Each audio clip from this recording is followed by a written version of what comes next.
Assalamualaikum warahmatullahi wabarakatuh. Berjumpa kembali di channel Mas Edi 88.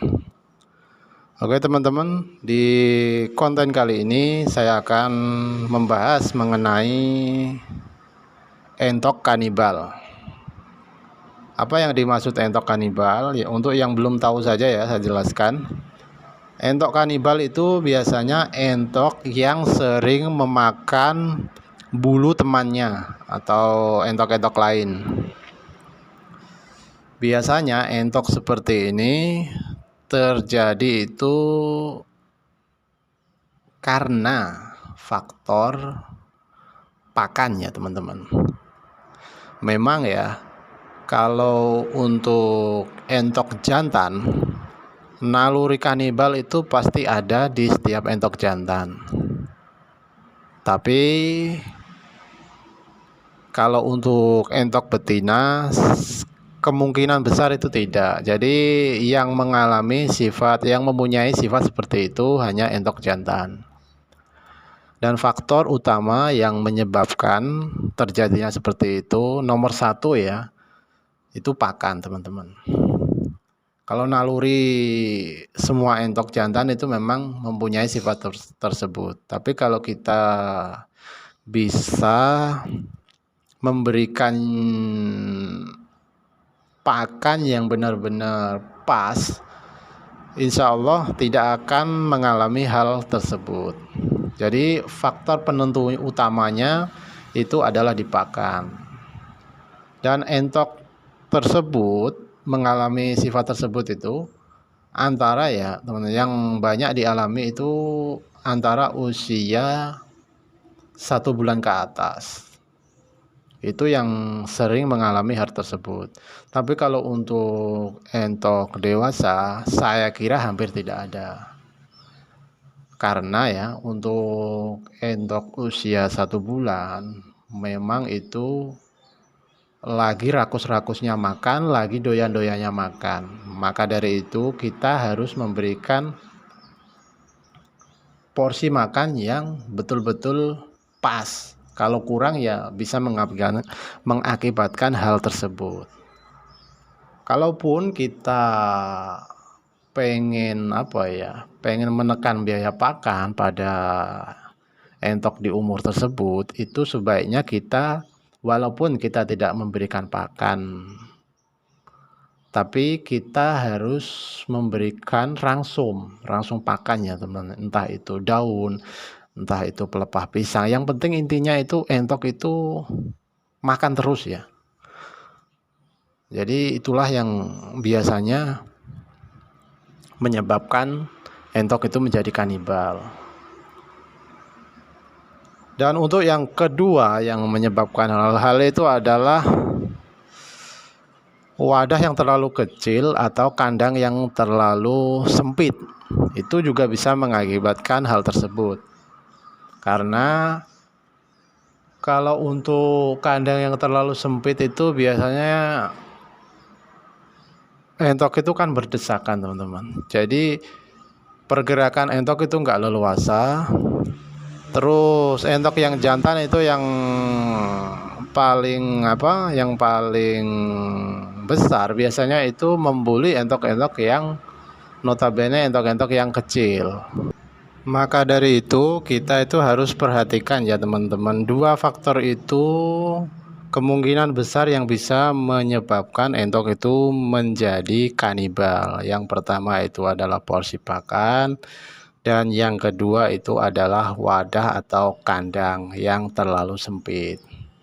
Jadi kalau memang teman-teman itu mempunyai entok yang seumuran seperti itu, solusinya ya dua seperti itu tadi yang saya sebutkan, harus memberikan porsi pakan yang cukup. Kalaupun entok itu sudah berdesakan ya, mulai besar kan biasanya berdesakan, itu harus kita pisah ya jadi 2 atau jadi 3 kalau memang teman-teman itu mempunyai wadah yang lain. Tapi kalau memang teman-teman tidak ada wadah lain, alangkah baiknya teman-teman itu turunkan saja ke kandang atau ke ke tanah lah istilahnya, ke kandang yang besar. Jadi otomatis kalau kita taruh di kandang tanah, otomatis kan kandangnya luas. Jadi entok itu tidak berdesakan dan tidak mengakibatkan kanibalisme. Jadi itu ya yang harus teman-teman perhatikan. Tapi kalau memang teman-teman pengen cara lain, ya kalau memang lah istilahnya entoknya itu masih kepengen ditaruh di kandang box, ya entok yang kanibal itu kita harus singkirkan ya, atau kita pindahkan ke kandang lain. Karena kalau kita tidak pindahkan, itu bisa mengakibatkan entok yang lain itu cedera. Nomor satu itu, dan nomor duanya, entok yang kena buli atau kena makan bulunya itu pertumbuhannya tidak akan maksimal, terus tidak akan cepat besar lah, istilahnya seperti itu. Untuk solusi yang kedua, biasanya kita potong paruhnya sedikit teman-teman. Memang ya kasihan lah gitu. Itu kalau dipotong pasti mengeluarkan darah banyak, tapi ya gimana lagi, kalau kita tidak melakukan cara itu, ya entok itu akan terus melakukan hal tersebut. Kalau entok itu sudah mempunyai sifat seperti itu ya teman-teman, walaupun teman-teman kasih makan banyak pun, dia akan tetap makan bulu temannya. Karena itu dari awal teman-teman itu sudah salah ya mengasih pakan. Jadi seperti itu. Misal seperti ini saya contohkannya. Entok dari umur 1 bulan itu sudah teman-teman itu memberikan pakan yang kurang pas atau kurang istilahnya kurang kenyang lah, kurang banyak.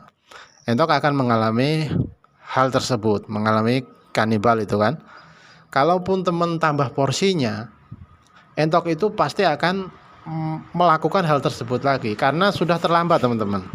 Jadi itu memang seperti itu sifatnya. Sudah, kalau sifat aslinya sudah keluar itu susah ya. Solusinya kita pindahkan kandang. Kalau kita tidak mau pindahkan kandang, ya kita potong paruhnya. Kalau kita tidak kasihan, kita tidak mau potong paruhnya, ya kita asingkan yang entok yang sering memakan atau entok yang kanibal tersebut. Tapi kalau kita campur lagi, pasti dia akan melakukan hal tersebut.